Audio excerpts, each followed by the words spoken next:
Good morning friend. आप सभी को गुड मॉर्निंग। और आप लोग कैसे हैं? उम्मीद है अच्छे से होंगे।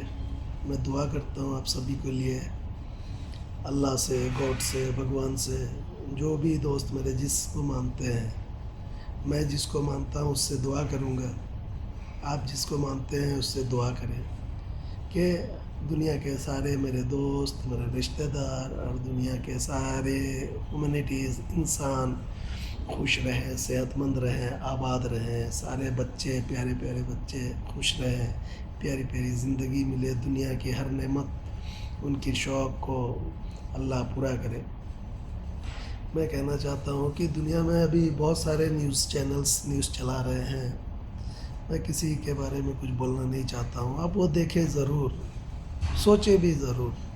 लेकिन पहला जिसने आपको जन्म दिया, जो माँ बाप ने आपको जन्म दिया, अगर आपके पास माँ बाप है तो आप उनका सेवा सत्कार करें, सम्मान करें, मीठी नज़रों से उनको देखें, उनको आवाज़ ना करें। क्योंकि बूढ़े होने के बाद इंसान की चार ज़िंदगी, मुझे किसी ने कहा था टॉपिक में, और किसी ने क्या, वो शर्मा चचा, ओम प्रकाश शर्मा चचा की वाइफ ने कहा था कि इंसान की चार ज़िंदगी बेटे, पहला 25 साल आज़ादी की, चाहे ज़िंदगी में कुछ भी हो, वो 25 साल जब 100 साल उम्र थे तब की कहानी है।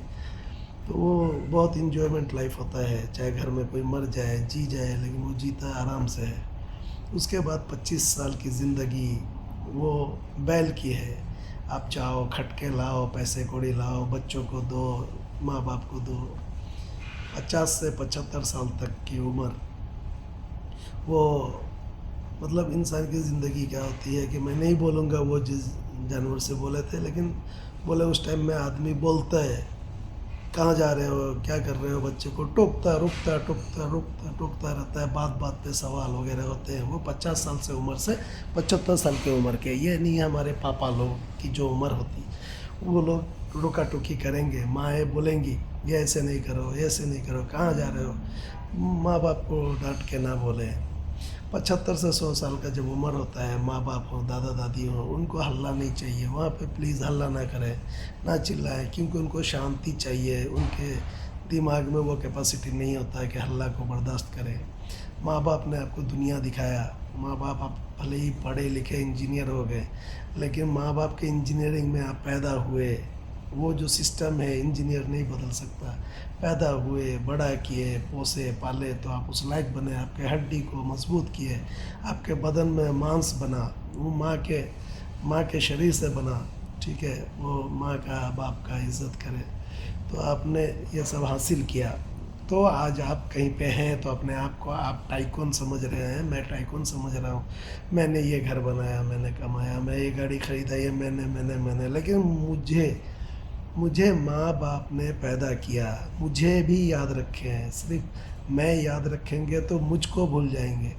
इसीलिए वो ख्याल करें, इज़्ज़त करें, उनकी सेवा करें, उनका सम्मान करें। नंबर दो में शादी होती है बच्चे, तो क्योंकि हमारे एज के लोगों का पढ़ाई का टाइम अब रहा नहीं, तो वो शादी होती है। शादी के बाद बच्चे के फ्यूचर के लिए बाहर की न्यूज़ें देखें, जो भी देखें, आप अपने घर के संस्कार और सिस्टम को ठीक करें। सबसे ज़रूरी है बच्चे को अच्छा से अच्छा एजुकेशन दें, बच्चे का ख्याल करें। बच्चा स्कूल जा रहा है तो आपका जो कैपेसिटी है उसमें दो रोटी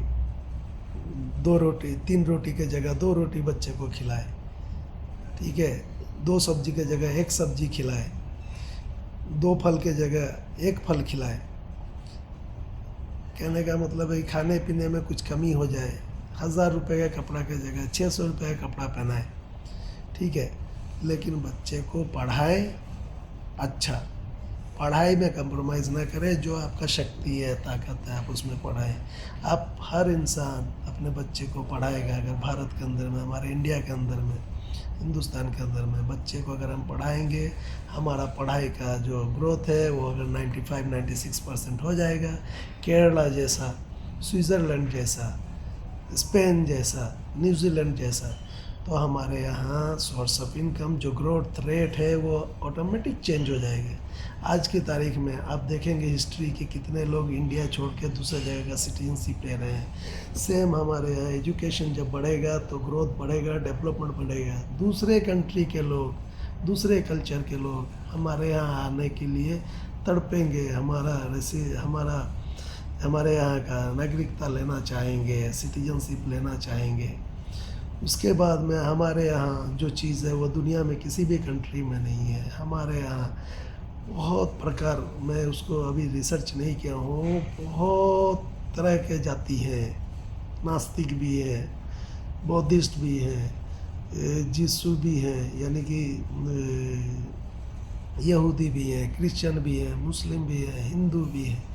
ठीक है, उसमें भी फिर ये धर्म है, धर्म से भी जातियां हैं, धर्म है, जाति है, सिख है, जैन है, बहुत सारी जातियां हैं। तो हमारे यहाँ बहुत जाति है, बहुत कल्चर है, यानी कि अलग अलग स्टेट में रहने वाले एक ही जाति के लोगों का कल्चर अलग अलग है। हमारे यहाँ रावण को मानने वाले एरिया भी है, हमारे यहाँ राम को मानने वाले भी हैं, हमारे यहाँ इस हुज़ूर मोहम्मद सल्लल्लाहु अलैहि वसल्लम को मानने वाले भी हैं, हमारे यहाँ हसन हुसैन को मानने वाले भी हैं, हमारे यहाँ जीसू को मानने वाले भी हैं, हमारे यहाँ बौद्ध को मानने वाले भी हैं। तो हमारे यहाँ का कल्चर, हमारे यहाँ पहाड़ भी है, समंदर भी है, नदी भी है, ठीक है, और मरुस्थल भी है, यानी डेजर्ट से लेकर सब कुछ। अगर स्विट्ज़रलैंड से लेके आप आगे तक चेक करेंगे तो आप पाएंगे सब कुछ। आप अगर स्विट्ज़रलैंड से लेके और कश्मीर तक देखेंगे तो सब कुछ आप पाएंगे। आप हर जगह इंडिया के अंदर में पाएंगे, आपको दूसरी जगह जाने की ज़रूरत नहीं। कितना खूबसूरत है हमारा इंडिया। रह गया कुछ चीज़ें होती हैं, आदमी की धारणा कुछ वक्त के लिए बदलता है। एक टाइम था जो किसी धारणा की वजह कर कांग्रेस की सरकार आई, वो भी रहे। एक टाइम था जब कम्युनिस्ट की भी आई, वो भी प्राइम मिनिस्टर रहे। एक टाइम था जब जनता दल का भी आया, उनका भी रहा। एक टाइम है जब बीजेपी का भी गवर्नमेंट है। सब अपने जगह पे सही है, कोई गलत नहीं है। एक वक्त में एक इशू बाज़ार में बिकता है। जैसे एक वक्त था जब सिनेमाएं चलती थी तो शीशा, बीच में शीशा हुआ करता था, दो तरफ से बोला करते थे, वो पर्दा था। एक वक्त है जो आज की सिनेमा है। तो टाइम के हिसाब से सारी चीज़ें बनती बिगड़ती रहती हैं, लेकिन एक चीज़ नहीं बदलता कि एजुकेशन का जो वैल्यू है वो नहीं गिरता। अमीर गरीब भी लोग होते रहते हैं, लेकिन एजुकेशन आपके पास है तो आज एजुकेशन है कि अगर मैं पढ़ा हूँ तो कल मैं अनएजुकेटेड नहीं रहूँगा। तो पढ़ाई पे बच्चों के लिए जितना हो सके शक्ति लगाए, पढ़ाई पे ध्यान दे, बच्चों का उनके संगत पे ध्यान दे, उनके आदतों पे ध्यान दे, अपने माँ बाप की ज़रूरतों पर ध्यान दे, उनको वक्त दे, वहाँ पे बैठे उनसे बातें करें, गुस्ताखी ना करें, मीठी नज़रों से देखे, अच्छे से बातें करें।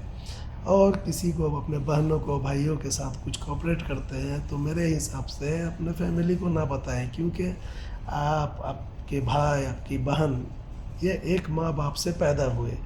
जो भी दुनिया में बहुएं आती हैं वो दूसरे घर से आती हैं, तो उनकी ज़रूरत भी नहीं है कि आपके फैमिली के बारे में उतना सोचे। सोचना चाहिए, लेकिन उनको अगर कुछ फ़िक्र होगा, जिसको भी आपको होना चाहिए अपने घर का, उसी तरीके से बहुओं को भी अपने माँ बाप की तरफ ही टान होता है वहाँ से। और अपने बच्चियों को कभी भी उनके ससुराल में अच्छे माँ बाप उनको इंडिकेट ना करें, उनको मशवरा गलत ना दें, क्योंकि घर उनका बर्बाद होने के बाद में कोई माँ बाप अपने बेटी का घर नहीं संभाल सकता, संवार नहीं सकता। कोई भाई अपने बहन का घर संवार नहीं सकता, यानी उसके ससुराल छुड़ाने के बाद वो उसके घर को संवार नहीं सकता, उसकी ज़िंदगी नहीं संवार सकता। ये दुनिया हकीकत है। कोई भी शौहर अपने बीवी के ऊपर जुल्म ना करे, उनको मार पीट ना करे, ये ना करे। बीवी को भी चाहिए कि अपने शौहर से मोहब्बत से रहे, थोड़ी इज्जत से रहे, झुकी नज़रें रखे, एहतराम करे, बातों का एहतराम करे, ज़बान दराजी ना करे। ठीक है, आप लोग देखें अपने अपने बच्चे को। मुझे जो दिल में आया मैं बताया, कुछ गलती सही हुआ हो तो आप लोग माफ़ करें। नमस्ते, सलाम, सत श्री अकाल, गुड बाय।